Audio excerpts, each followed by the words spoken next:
Ya sé que están cansadas, cansados, me toca cerrar esto. Esperemos que sea de la mejor manera posible. Antes que nada, el ser agradecido es de hombres de buena cuna.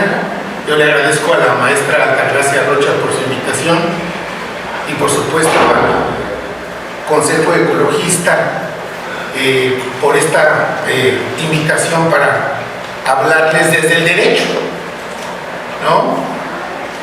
En las participaciones previas se ha abordado la ciudad de diferentes naturalezas, ¿no? Y ahorita lo vamos a hacer desde el derecho, ¿no?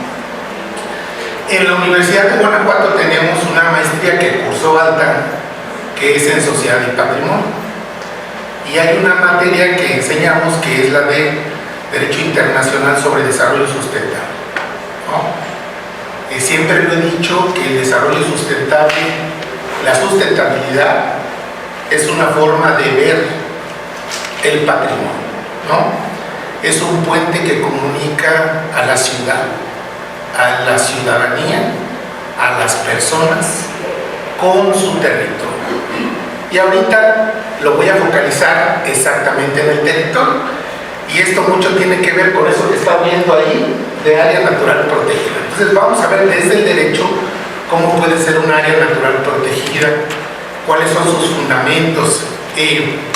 Yo aquí tengo la presentación, entonces le voy a decir, le voy a ir diciendo yo para que nos regresamos, por favor. Ahí en la primera y primero, ya cuando pasemos la primera, pues aquí la tengo, siguiente y siguiente, ¿no? Miren, la introducción. Siempre la ciudad está sobre un territorio y el territorio se convierte en uno de los elementos del Estado.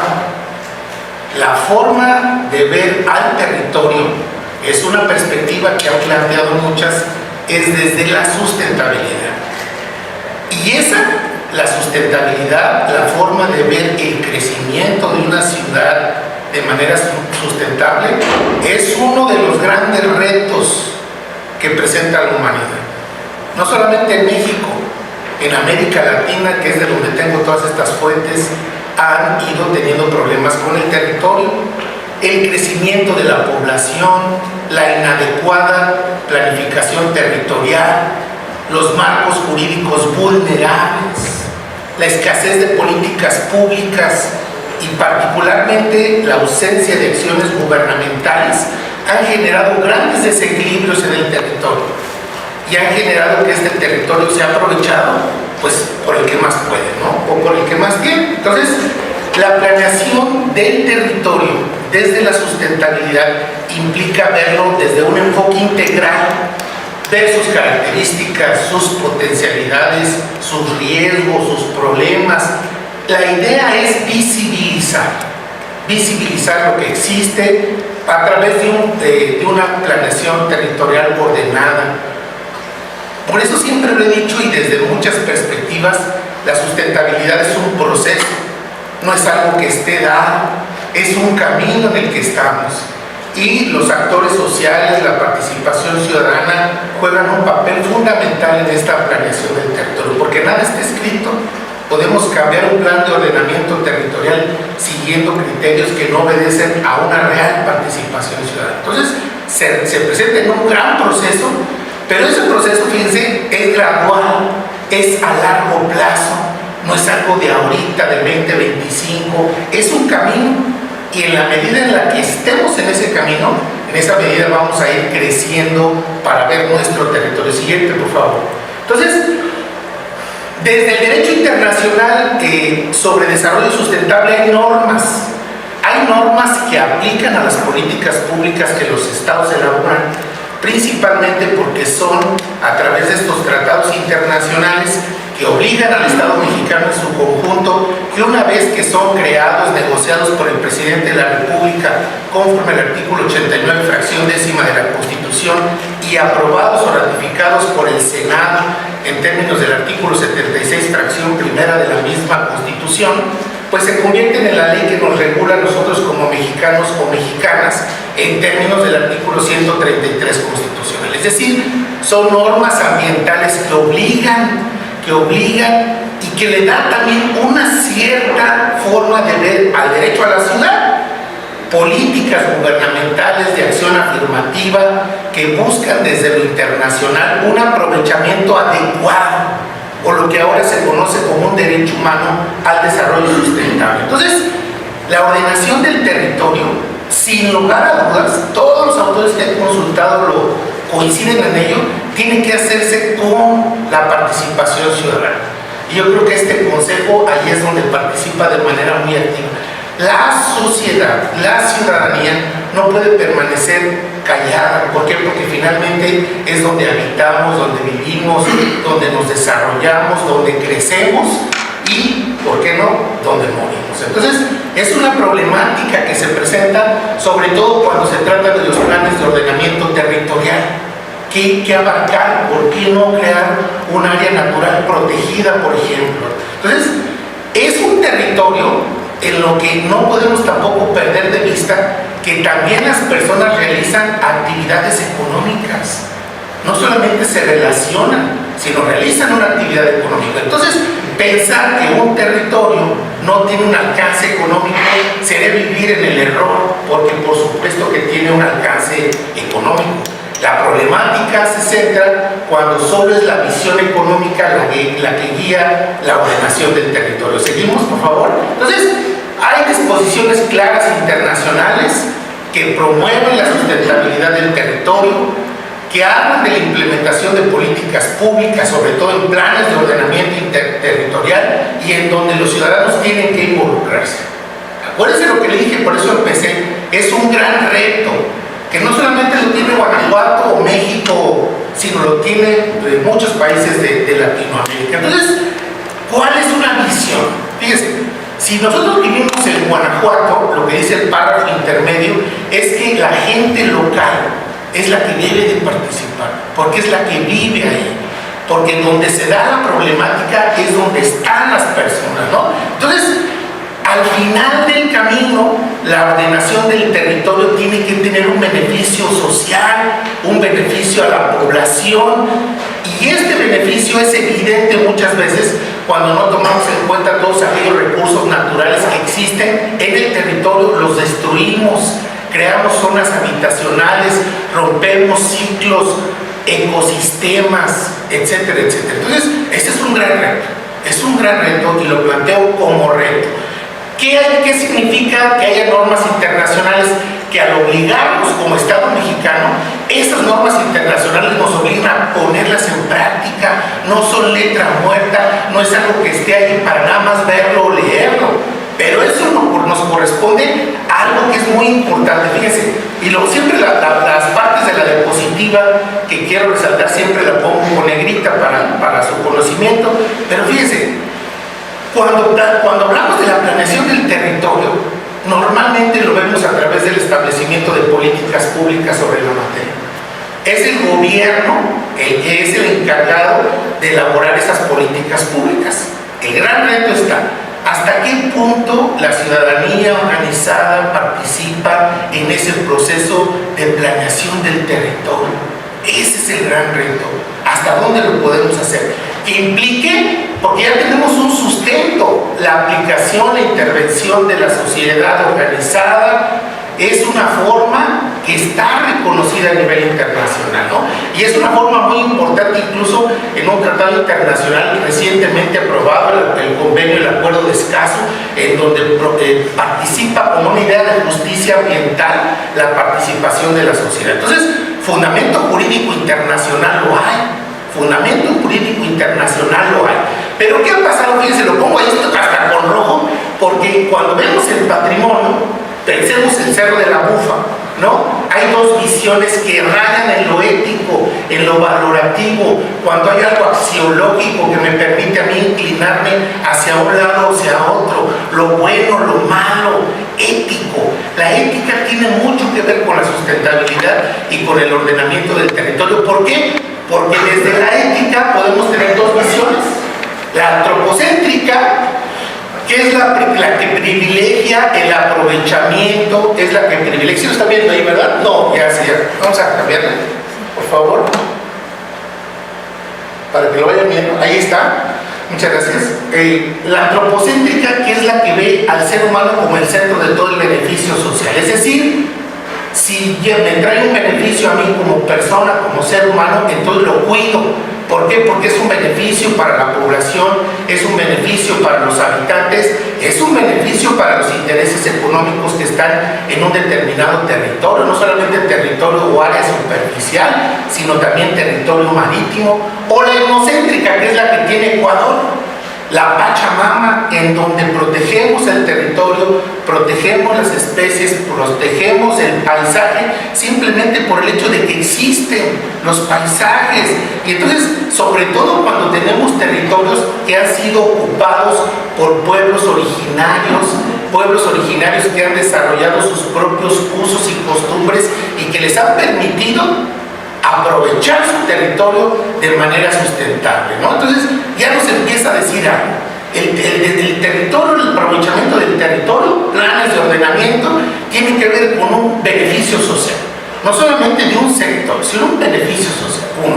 Y dos, tiene que partir de la protección de lo que hay, lo de ser arquitecto de los ecosistemas, de la flora, de la fauna, todo esto que es muy importante. Seguimos, por favor. Y entonces, bueno, pues es muy importante identificar el área en el que vivimos, identificar qué parte de ese territorio lo podemos dedicar a qué.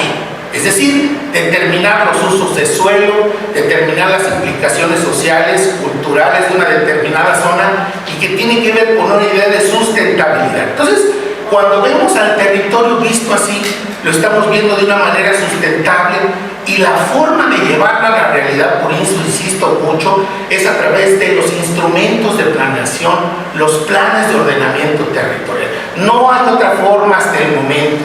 Y aquí es donde está el derecho humano al desarrollo sustentable. Fíjense, el derecho humano al desarrollo sustentable, por eso lo puse allí entre paréntesis como los tres pilares. El derecho humano al desarrollo sustentable se le conoce en inglés como un umbrella right, es decir, es un derecho que agrupa derechos sociales, que son prácticamente aquellos derechos que están protegidos, garantizados, salvaguardados por el Pacto Internacional de Derechos Económicos, Sociales y Culturales, aprobados por la ONU en 1966, todo lo que tiene que ver con los famosos DESCA, con derechos económicos, sociales y culturales y ambientales, tiene que ver con el otro pilar que tiene que ver con el medio ambiente, proteger las especies, evitar la degradación, la desertificación, la contaminación de ese espacio. Y el otro gran pilar, pues es el que ya mencioné, es el pilar económico, es decir, la sustentabilidad no prescinde del económico. El tema está en lograr ese equilibrio, lograr el equilibrio entre esos tres grandes pilares que representan la sustentabilidad, que representan el acceso a este derecho humano a un desarrollo sustentable y que obviamente la forma hasta el momento que los estados lo han logrado o intentado lograr, pues es a través de los instrumentos de desarrollo sustentable. Son políticas públicas, hasta el momento no ha habido otra forma de hacerlo. Siempre lo digo, en la cumbre del milenio del 2000 se crearon los objetivos del milenio que tuvieron una vigencia del 2000 al 2015, no se cumplieron.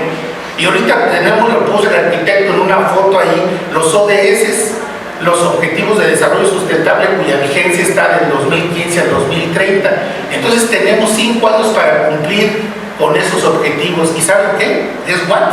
No los vamos a cumplir. No los vamos a cumplir. Y va a llegar el 2030 y nos vamos a inventar otro nombre y vamos a seguir con esta idea creciente de proteger el patrimonio. Seguimos, por favor. Y miren, el punto territorial. ¿Qué es lo que ha pasado en América Latina? Han pasado 4 grandes cosas que ha sido su preocupación, incluyendo nuestro país. Primero, ¿cuáles son nuestras políticas de desarrollo regional? Fíjense, esto es bien interesante, porque la planeación del territorio la podemos ver en un marco global, general, pero realmente la efectividad de la planeación del territorio siempre es a nivel regional. Uno, la ordenación de ese territorio. ¿Cuáles son los usos de suelo que les vamos a dar? ¿Es posible desarrollar un condominio, por ejemplo, un fraccionamiento, por ejemplo, lo podemos lograr. La descentralización, porque implica que alguien fuera de la administración tiene que adoptar estas políticas públicas y sobre todo del desarrollo territorial. Acordemos que el desarrollo sustentable, el aprovechamiento del territorio, no implica que renunciemos a lo económico. Sería vivir en un estado utópico. Eso no existe. El territorio, en la forma de aprovecharse, siempre va a estar en la parte económica, siempre.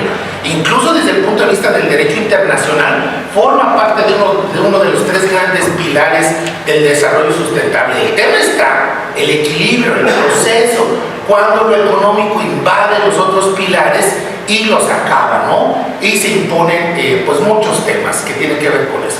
Y miren, nada más un ejemplo, la Carta Europea de Ordenamiento Territorial nos da una definición. Es una disciplina científica, fíjense, técnica administrativa y una política con un enfoque interdisciplinario. Y aquí está el derecho hablando. Y ya habló el arquitecto, ya hablaron otros, y aquí está el derecho hablando. Lo interdisciplinario y global, cuyo objetivo es el desarrollo equilibrado. Eso es lo que propone el desarrollo sustentable, no una falta de desarrollo, un desarrollo sustentable. Hay una gran, les puedo decir mucho de esto, pero hay un libro, fíjense que un artículo que se publicó en 1968 en la revista Science, una de las revistas de ciencia más reconocidas, que lo publicó Aaron Hartman, que se llamaba The Tragedy of the Commons, la tragedia de los comunes, ¿no? Y él hizo un estudio matemático de los comunes, y él hablaba de un pastizal, ¿no? Un pastizal al que todos tenemos derecho. Piensen en el Cerro de la Mufa, ¿no? Un pastizal al que todos tenemos derecho. Un dueño metía 10 vacas y lo aprovechaba y no lo cuidaba, pues que es un espacio común. Les estoy platicando la tragedia de los comunes. 2, otro tenía 5 vacas y aprovechaba. Pues el territorio, el pastizal, llevaba a sus animales, pastaban, y otro tenía una vaca. Y el que tenía una vaca decía, ¿por qué yo lo voy a cuidar si los otros 2 tienen más vacas que yo? Y el de 10, ¿por qué yo lo voy a cuidar si también lo aprovechan otros? ¿Qué terminó haciendo? Una tragedia. Se agotó el pastizal, nadie lo cuidó, a nadie le importó la tragedia de los comunes. Es decir, un bien público se tiene que cuidar, tiene que ser un reto para toda la sociedad organizada. Por eso es un desarrollo equilibrado. Seguimos, por favor. Y entonces, bueno, pues se trata de eso, del territorio. ¿Para qué? Para usarlo, para ocuparlo, incluso para transformarlo, tomando en cuenta que sus potencialidades, sus limitaciones, el bienestar y seguridad de sus habitantes, todo para lograr un desarrollo sustentable del territorio. ¿Qué es eso? Área natural protegida. Desarrollo sustentable del territorio. Entonces, el desarrollo sustentable del territorio es una alternancia al desarrollo. Fíjense la palabra que hasta lo puse con negrita, es una alternancia. Es decir, hay una voluntad detrás, es un acto volitivo que la persona ejecuta para lograr un bien, para lograr un objetivo. Entonces es un acto, no está dado, es un proceso. ¿En qué parte del proceso vamos? ¿En qué parte del camino vamos? Eso no lo sabemos, es un parte del proceso. Cuidando los 3 grandes pilares que ya les platiqué: el económico, el social y el ambiental, todo para lograr un desarrollo territorial sustentable. Miren, seguimos, por favor. Entonces, ¿qué implica? Que en el manejo, en la administración o en la gestión del territorio tenemos que agregarle un calificativo. Este tiene que ser sustentable, ya expliqué por qué. Entonces, es un desarrollo territorializado basado en una idea de sustentabilidad, basado en una idea de potenciar, de aprovechar, de conocer sus limitaciones, de hacerlo por un bien común, que ahorita le voy a hablar de eso, ¿no? Y es el territorio un espacio de actuación. ¿Dónde vamos a actuar? ¿En el limbo? Pues no, es un espacio de actuación. Este es el determinado territorio sobre lo que yo puedo trabajar, ¿no? Por eso se trata de un conjunto articulado de elementos naturales, económicos, sociales, políticos, institucionales. Es un conjunto de todo. Es una visión plural, ¿no? Multifactorial, en donde uno solo de los factores no va a poder incidir de los otros de una manera decisiva si queremos lograr este equilibrio. Y tiene una lógica, fíjense.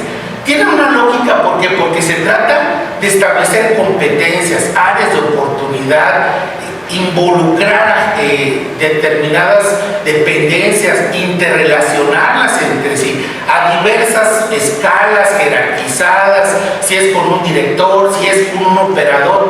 La idea es que son estructuras territoriales que operan sobre eso. Identificar quién trabaja esta parte, cómo se puede hacer, es un gran logro. Por eso digo, es un sistema integral, plural, es un sistema, es holístico.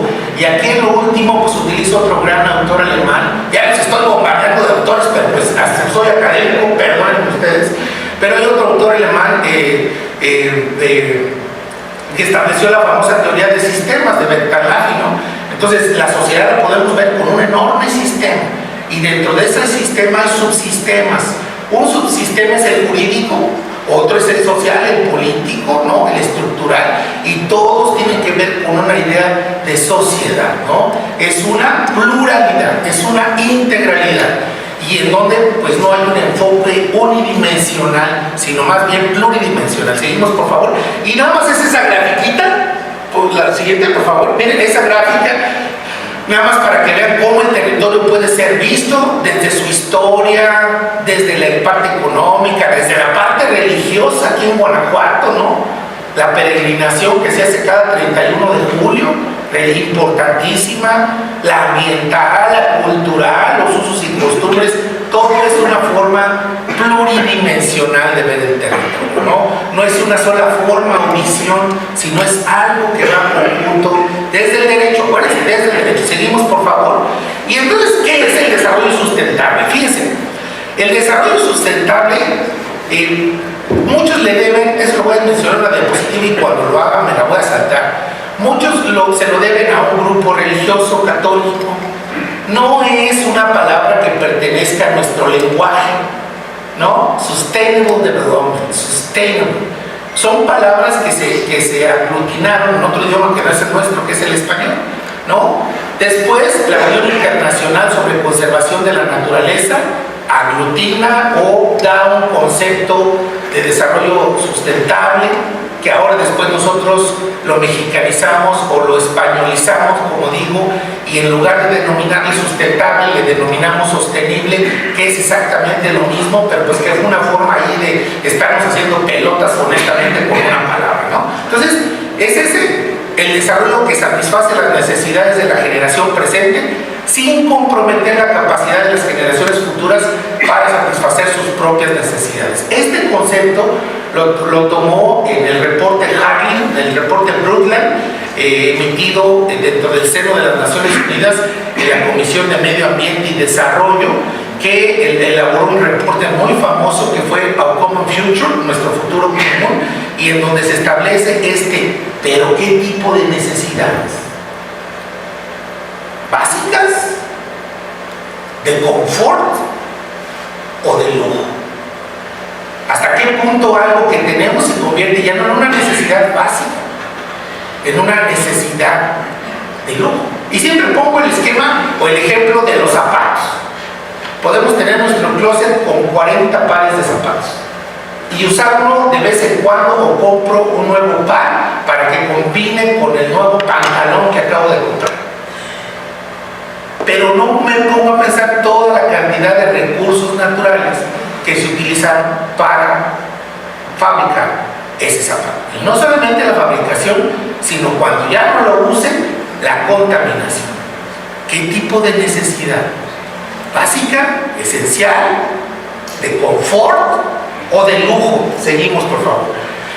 Y entonces, ya les platicaba es lo que les la Comisión Mundial sobre el Medio Ambiente, el desarrollo sustentable, es decir, necesidades del pueblo presente, de la generación presente, sin comprometer. Es un gran concepto que raya la ética. que raya en la filosofía, porque fíjense ustedes, si yo no tengo hijos y ni pienso tener, ¿a mí qué me importa cuidar el patrimonio o contaminar? Al final de cuentas yo voy a estar aquí y me voy a ir. Es un gran concepto filosófico, ético, porque es tu compromiso con los que no conoces, que no es tu familia, es un compromiso hacia los que vienen detrás de ti, y eso es un principio ético. ¿Y saben cómo se llama? Solidaridad. Solidaridad. ¿Cómo somos solidarios con el otro en su necesidad? Y raya en un principio ético. Entonces, si vemos el desarrollo sustentable y con el derecho, para crear este concepto, la ética, la moral, si lo quieren ver así, jugó un papel fundamental, porque no podemos crear una norma si no le metemos un sentido alto, ético, valorativo, filosófico, en donde mi acción no esté guiada por un interés personal, sino por el interés de los demás. Y hay pues dos cositas que ya las platicaba. Desarrollo sustentable, satisfacer tus necesidades, sí, pero solo las básicas: alimento, vestido, vivienda, salud. Y obviamente eso implica limitar la actuación del Estado, limitarlo y generar que sus políticas públicas atiendan otros grandes pilares y no necesariamente el económico. Seguimos, por favor. Y entonces, ¿qué es algunas conclusiones de este informe Brundtland, que es tan importante? Que la ecología deja de ser una tarea regional o nacional, ya se convirtió en internacional. Se debe de revisar la relación que existe entre medio ambiente y desarrollo. Y luego que el desarrollo no es un problema exclusivo de los países que aún no lo alcanzan. ¿Por qué? Porque fue otra gran discusión ética, ¿no? ¿Qué decían los países pobres o en desarrollo o subdesarrollados o economías emergentes, o como ahora se les conoce como los países que forman el Global South, ¿no? Todos estos sinónimos han sido utilizados a lo largo del tiempo para referirnos exactamente a lo mismo, que al calificar el desarrollo con la palabra sustentable, eso implicaba que tú me ibas a poner un límite a mi desarrollo. ¿Por qué no te lo impusiste tú cuando te estabas desarrollando Canadá, Francia? No, cuando ya la contaminación está, entonces ahora sí a mí me impones un dique a mi desarrollo. Y ese dique es sustentabilidad. Pero hasta el momento es la única forma, siempre lo digo en todas las conferencias que doy, es la única forma que tiene el ser humano de vivir en este planeta. No todos tenemos los recursos suficientes para comprarle un boleto a Elon Musk e irnos a vivir a Marte. Nos conviene más cuidar lo que tenemos aquí, cuidar lo que tenemos aquí.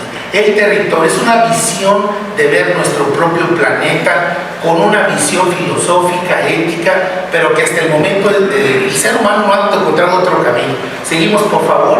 Y entonces ya les platiqué eso. Hay una gran, lo que ven en el inciso A, ya lo comenté, es un gran componente ético del hombre, del ser humano, en pensar en las generaciones que vienen, no solamente en esta generación, y obviamente tiene que ver con la protección de la naturaleza en un principio, y posteriormente se dio con la parte cultural. El patrimonio, ya lo decían aquí, no solamente es natural, es cultural, son los usos, son los bailes, son las comidas típicas, son todas aquellas formas que identifican a un pueblo en su territorialidad. Yo siempre digo que las comunidades indígenas se convierten como algo así como especies endémicas que viven en un territorio, que ahí se desarrollan, ahí mueren y que saben aprovecharlo incluso de mejor manera que nosotros, ¿no? Y miren, nada más es una forma. El derecho internacional sobre desarrollo sustentable es muy especializado. Y yo sé que aquí, pues, algunos serán abogados, otros no, pero lo traté de poner con palabras muy sencillas y muy claras para que fuera entendible, pero es algo muy especializado porque tiene que ver con el derecho que tiene una persona a desarrollarse en su propio territorio. ¿Seguimos? Y luego, miren, y esto se ha venido generando desde los 60, también ya lo comenté, a través de diversos tratados. Primero fueron en materia ambiental, luego fueron paulatinamente cambiándose a desarrollo sustentable, se conoce como la gobernanza ambiental internacional. Ha sido sido muchos los tratados internacionales. La sustentabilidad surgió con la protección de la naturaleza, porque el ser humano se dio cuenta que estaba destruyendo especies, que estaba desertificando, que estaba contaminando, y había que entrarle a ponerle un dique a esa conducta destructora del ser humano. ¿Y cómo fue? A través del derecho.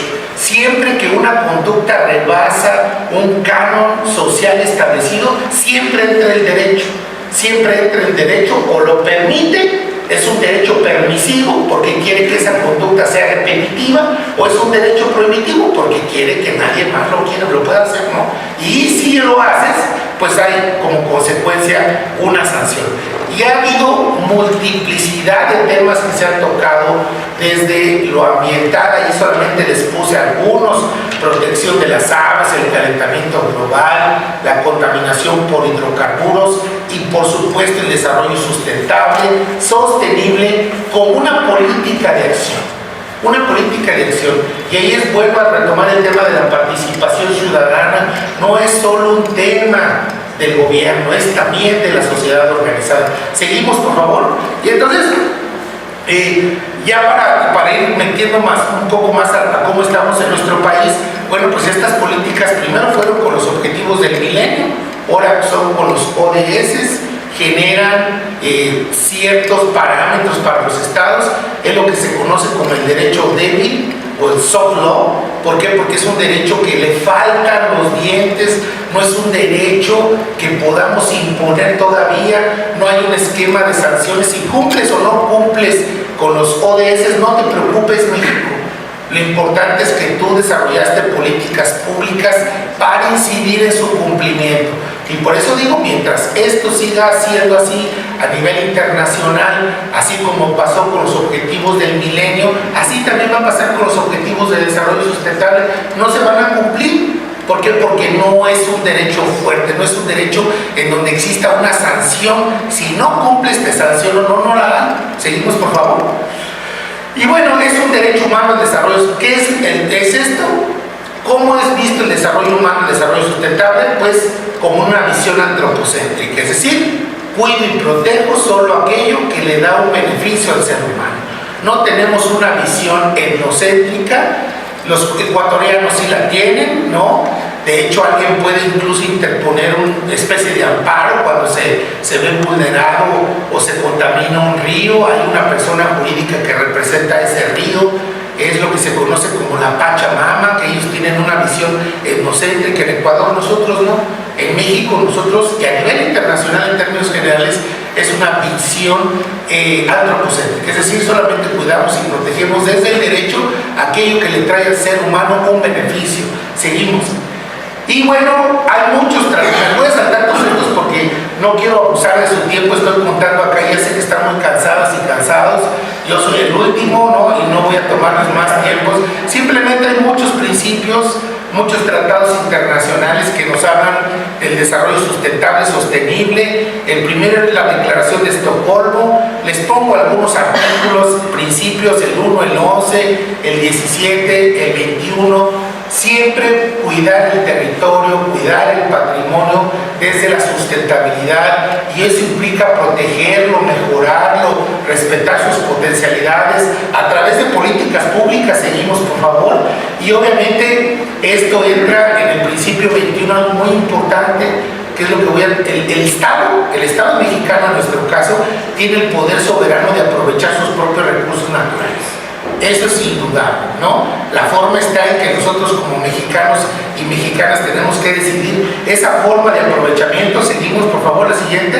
Otro gran, es esa muy bien, es la Declaración de Río sobre Medio Ambiente y Desarrollo. Fíjense, la Declaración de Estocolmo no había juntado las palabras desarrollo sustentable.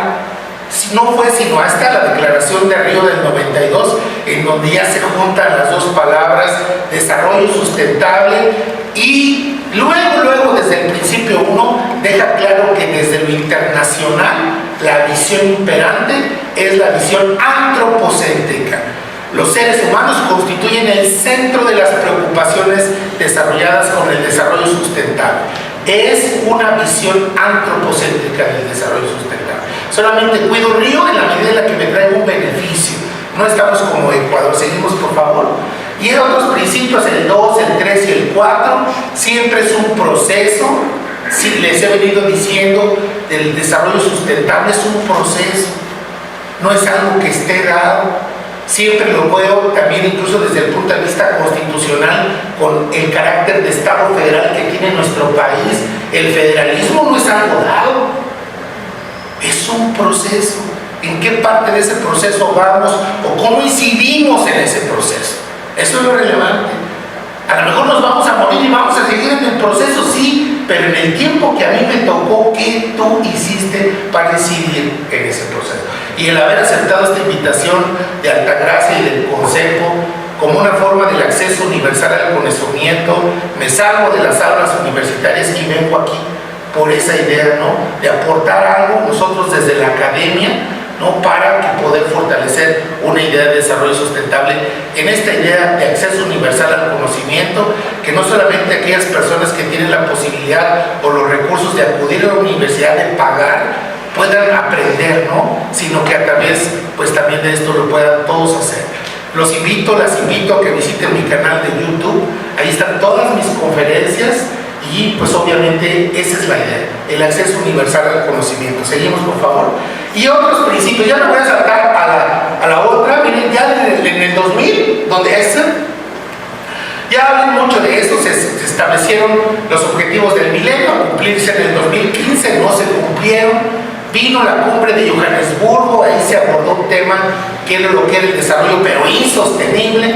Y ahorita tenemos los ODS a cumplirse en el 2030, dentro de 5 años. Tuvimos un evento en la universidad donde hablamos de esto, ¿no? Y pues obviamente la mayoría de los tratadistas coincidimos en señalar que estos objetivos no se van a cumplir. Vamos a necesitar hacer otros, quizá del 2030 al 2050 o al 2045, pero no se van a cumplir. Seguimos, por favor. Y miren, nosotros cómo estamos.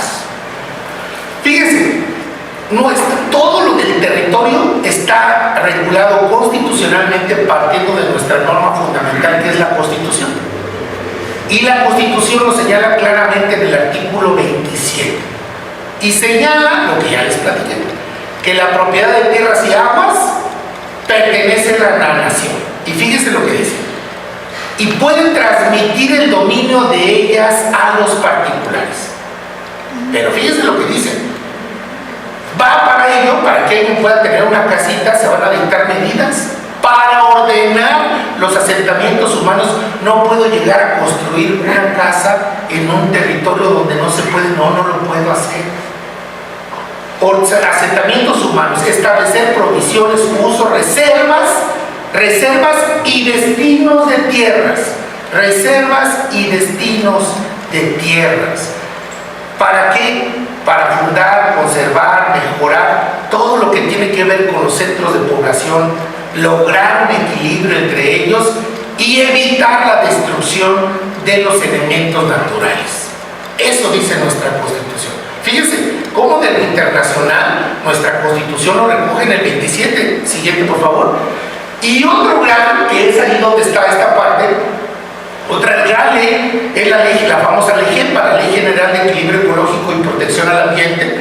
Dice ahí, es reglamentaria de la Constitución para preservar y restaurar el equilibrio ecológico en el territorio nacional, y todo como todas las diapositivas que ya les enseñé previamente, todo para tener un desarrollo sustentable. Y luego fíjense, me puse a hacer un análisis, esto que a veces uno no tiene nada que hacer, ¿verdad? Me puse a revisar toda la Constitución, me puse a checar y dije, a ver cuántas veces se repite la palabra sustentable o sostenible en la Constitución. La palabra sustentable es la que más, que usa nuestra Constitución, es la que más tiene que ver con el antecedente internacional. Y cuando usan, creo que la usan, si mal recuerdo, en 2 ocasiones, la palabra sostenible, esa no tiene nada que ver con la sustentabilidad. Si se meten a leer la Academia de la Lengua Española y quieren ver sustentable o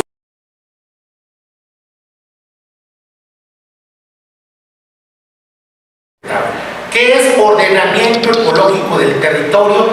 Y otra vez la palabra mágica. Fíjense, lo internacional, lo nacional, y ahora en una ley general, desarrollo sustentable, hasta lo puse con letras mayúsculas, el proceso evaluado. Los tres pilares, ambiental, económico y social. ¿Para qué? Para preservar el equilibrio ecológico, proteger el ambiente y aprovechar los recursos naturales. Por supuesto que hay un pilar económico, por supuesto que lo hay, ¿no? Es el aprovechamiento responsable del territorio, ¿no? Y lo remata el artículo 3, fíjense, lo toma del Tratado Internacional, lo toma del informe Brundtland, que ya lo platicamos, y dice, de manera que no se comprometa la satisfacción de las necesidades de generaciones futuras. El concepto internacional lo toma la LEGEPA. Seguimos, por favor. Y en el artículo 3 nos habla otra vez del ordenamiento ecológico. Y lo puse con moradito. Regular o inducir el uso del suelo. ¿Para qué? Para proteger el medio ambiente, para preservarlo, para aprovechar de manera sustentable sus recursos naturales. Siempre para evitar el deterioro y por aprovechar, potencializar su aprovechamiento. Eso que están ustedes poniendo ahí es esto. Ley General de Protección y Equilibrio Ecológico. Y allí habla, desde el punto de vista del derecho, ya no lo puse porque de por sí es mucho, habla del concepto de área natural y de todo lo que implica el que se declare un área natural, ¿no? Otra gran ley que tiene que ver con el territorio, además de la LEGEPA, es esta, la Ley General de Asentamientos Humanos, Ordenamiento Territorial y Desarrollo Urbano, y luego en el artículo primero señala instrumentos de gestión, que es lo que venimos insistiendo, políticas públicas, planes de ordenamiento territorial, instrumentos de gestión. ¿Para qué? Para ordenar el uso del territorio y los asentamientos humanos y lo que hemos venido diciendo del derecho humano al desarrollo sustentable con respecto a los derechos humanos y que se convierten en una obligación del Estado de respetar esos derechos humanos. Seguimos, por favor. Y el artículo 4 en la fracción novena nos habla de la sustentabilidad ambiental. ¿Qué es esto? Promover el uso racional del agua, de los recursos naturales, evitar la sobrecarga de los ecosistemas y que el crecimiento urbano, otra vez, ocurra sobre suelos agropecuarios de alta calidad, áreas naturales protegidas o bosques. Ahí nada de construir casas habitación. Luego de lo nacional nos bajamos a lo local. Cada estado, como es el caso de Guanajuato, y de ahí el nombre de esta plática, cada estado tiene su código territorial. En nuestro caso tenemos el Código Territorial del Estado de Guanajuato, y en donde luego en el artículo primero se establece el objeto del Código Territorial: ordenar y administrar sustentablemente el territorio del Estado de Guanajuato.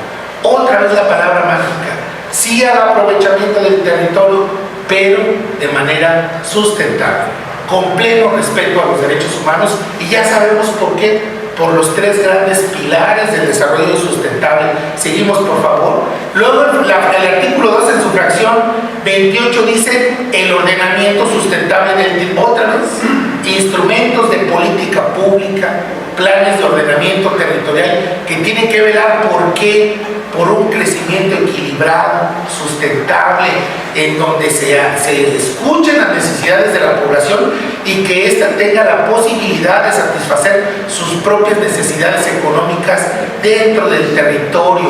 Fíjense, y hay obviamente, pues esto que les digo, definiendo el uso del suelo con el interés general y delimitando las facultades y obligaciones inherentes al derecho de propiedad. ¿Qué significa esto? Que el derecho de propiedad, la propiedad privada, este derecho humano que tenemos todos de tener una casita, no es absoluto. No puedo tener una casita donde a mí me plazca. No, sí tienes derecho, pero tu derecho humano a ser propietario está limitado por el interés general, por el interés agrario. Incluso los notarios públicos, cuando van a una parcela, cuando pasan, ya le estoy echando otro rollo de notarios, pero no hay otra forma de decirlo, pasan del dominio pleno, que un ejidatario se lo va a vender a Juan Pérez El notario tiene que avisar a la SEDATU para que la SEDATU ejerza el derecho de preferencia y se pueda quedar con ese terreno que se quiere vender si existe algún interés general. Es decir, el derecho de propiedad privada no es absoluto, tiene restricciones y modalidades, de tal suerte que si algún día se logra el área natural protegida, va a estar protegida. No va a haber posibilidad de que la propiedad privada invada esa parte. ¿Por qué? Porque ya está dentro de una restricción, dentro de una limitación que desde nuestro artículo 27 constitucional le marca un dique a la propiedad privada. Seguimos, por favor. Y miren, esto me gusta mucho porque tiene que ver con lo que ahorita platicamos. Todas las personas tienen derecho a vivir y disfrutar de ciudades, asentamientos humanos en condiciones sustentables, resilientes, saludables, productivas, equitativas. Y aquí la obligación no solamente es a nivel nacional, ya dije de la SEDATU, no solamente a nivel Estado, que es a través del Código Territorial, sino también a los municipios. Los municipios tienen esta gran facultad de crear sus planes de ordenamiento territorial, precisamente con ese objetivo, que se respete el derecho humano de todas las personas, con independencia de su raza, ningún tipo de discriminación, para que tengan derecho a vivir y disfrutar de esa ciudad. Y también nuestro Código Territorial de Guanajuato vuelve a tocar el tema de la sustentabilidad, promover el mejoramiento de la vida de las personas, el desarrollo de infraestructura pública, equipamiento urbano, servicios públicos y la vivienda. Y nunca todo eso lo podemos lograr para garantizar el derecho humano a una vivienda. Sí, pero siempre, lo puse ahí hasta con rojo, respetando la vocación del entorno natural y sin comprometer la satisfacción de las generaciones, las necesidades de las generaciones futuras. Tres simples conclusiones y ya con esto termino. Les agradezco su presencia y su paciencia. Yo sé que ya están bien cansados y cansadas de esta jornada, pues a mí me tocó cerrar. Sin lugar a dudas, el derecho internacional es algo que nos puede ayudar mucho a gestionar el territorio. En la medida en la que incorporemos la normativa internacional en planes de ordenamiento territorial, nosotros vamos a seguir garantizando desde el territorio un derecho a la ciudad. Existen comunidades urbanas y rurales que tienen importantes recursos naturales. Visibilizar esos recursos naturales, que tomando en cuenta eso, pueda generar proyectos de desarrollo integral. Y si se fijan, termino como inicié, que el desarrollo internacional sobre sustentabilidad, el derecho internacional sobre sustentabilidad, que la forma de ver el territorio de un pueblo determinado, Guanajuato, el que ustedes quieran, es un proceso y eso nos da claramente a que en este proceso tenemos que generar aquellos proyectos que puedan ser vistos de manera integral. ¿Cómo lo podemos lograr? No solamente a través de la participación ciudadana, sino logrando que ésta incida en los programas sociales, políticas públicas, que tengan por finalidad ordenar el territorio de una manera adecuada. Y que esta ordenación no solamente implique el respeto a los recursos naturales que están en esa zona, sino que además incida, y lo que dije, a su propio desarrollo social y económico. El patrimonio de la sociedad no es un patrimonio para dejarlo intacto. Eso no es reconocido por el derecho internacional, por el derecho en términos generales. Hay un gran pilar, el económico. La sustentabilidad tiene que ver también con la parte económica. Sí, pero ¿de qué forma esta parte económica no socava a los otros pilares? No los elimina. Por eso es un proceso, porque es la lucha constante de lograr un equilibrio en algo que parece desequilibrado. Muchas gracias por su atención.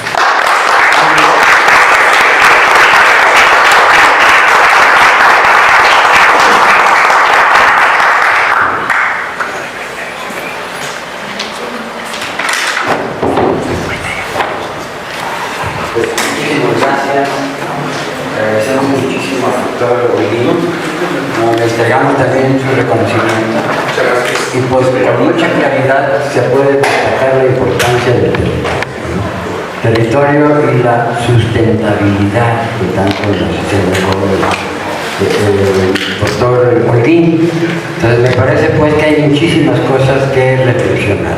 Nosotros habíamos considerado la posibilidad de cerrar estas jornadas haciendo un análisis, una reflexión y una conclusión de todo lo que hemos venido haciendo.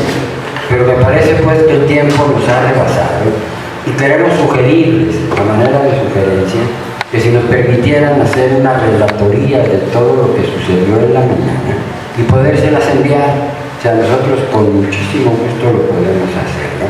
Queremos hacer público todo el desarrollo de este evento y sobre todo de las reflexiones que cada uno de los participantes y de los ponentes nos estuvo presentando. Vimos del desarrollo histórico de Guanajuato desde sus orígenes a través de los planos históricos de don Lucio Marmolejo y de los demás cartógrafos que el arquitecto Esteban nos presentó y cómo poco a poco ha venido dando tumbos en el espacio y en el tiempo el desarrollo de nuestra ciudad. Nosotros estamos conscientes, y como nos decía ahorita el doctor Olguín, de que pues es necesario este proceso de cambio y de transformación permanente, pero es necesario hacerlo desde el punto de vista ordenada y pensando en el bien común, en el bien de la ciudad, de los ciudadanos sobre todo, en términos generales, ¿no? Pensamos pues que esto debe de permear el beneficio de la población.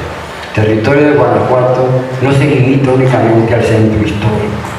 Por eso nos parece verdaderamente difícil de entender que todo lo quieran o lo queramos retacar en el centro histórico, ¿no? El territorio es muy vasto y las comunidades que viven en el territorio guanajuatense permanecen prácticamente en el abandono. Para allá no llega la cultura, no llega el desarrollo, no llega nada. Y nos parece que ese es un grave error. Es necesario replantearnos las cosas y que a través de estos replanteamientos podamos participar más activamente en el desarrollo de nuestra ciudad. Ya se aprobó hace poco el plan, hasta ya el Plan Municipal de Desarrollo Urbano y Ordenamiento Ecológico y Territorial, y es necesario pues hacer más énfasis en esa participación ciudadana. No sé si estén de acuerdo en que hagamos la reflexión, que hagamos esta síntesis de todo lo que sucedió en la mañana y que se las podamos hacer llegar, ¿no? El Consejo Ecologista, además de sus páginas en redes, también participa dentro de esta nueva modalidad que es ahora el grupo multidisciplinario UFA, que también tiene una página en Facebook, ¿no? Entonces, si ustedes nos permiten y nos presentan, nos dan alguna referencia electrónica a dónde poderles hacer llegar toda la información, con gusto se los haremos llegar a la brevedad posible. Muchas gracias. Nuevamente, a nombre del Consejo, pues les agradecemos mucho su asistencia, su participación, su paciencia y pues que nos mantengamos en contacto. Nos parece que únicamente la participación y las exigencias ciudadanas son las que realmente pueden definir y determinar el rumbo de nuestra ciudad y que Guanajuato sea de los guanajuatenses. Eso no significa que impidamos el turismo, al contrario, significa también que le transmitamos al turista por qué Guanajuato es patrimonio de la humanidad, por qué Guanajuato está reconocida como esa capital que inyectó al mundo de toda una nueva propuesta económica y tecnológica durante prácticamente 300 años. Nos parece que Guanajuato tiene mucho que decir y que Guanajuato, como decíamos al principio, no es una ciudad más, no es una ciudad cualquiera, es una ciudad excepcional, que no podemos permitir que transformemos esa realidad, ¿no? Eso no significa que minimicemos el progreso, no significa que minimicemos también la modernidad, simple y sencillamente ordenemos las cosas y que los planes de desarrollo realmente sean planes ordenados y que atiendan a este principio de sustentabilidad. Nuevamente, gracias, arquitecto, y pues gracias a todos ustedes por su participación.